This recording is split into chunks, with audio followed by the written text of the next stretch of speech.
خليني اشرح لك افضل علاج للطول.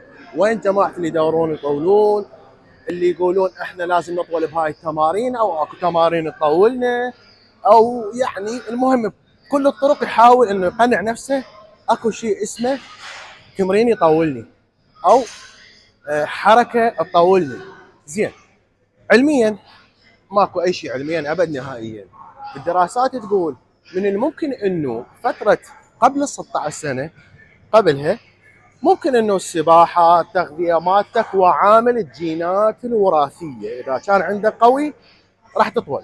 اذا عامل الجينات الوراثيه مو قوي، الجينات الوراثيه يعني لو تطلع على عمامك لو تطلع على خوالك مو قوي، ما راح تطول ابد نهائيا لو تخلي روحك بهاي السالفه. فلذلك العقله ترى ما راح تطولك ابد نهائيا. لا تظل تجي وتلعب عقله عقله عقله انه راح اطولك ابد نهائيا. عامل الجينات الوراثيه، يا اما عمامك يا اما خوالك او من رب العالمين انت تكون طفره جينيه.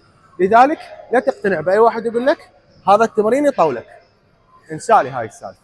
ودائما انا اقول لك صح وياي وافيدك.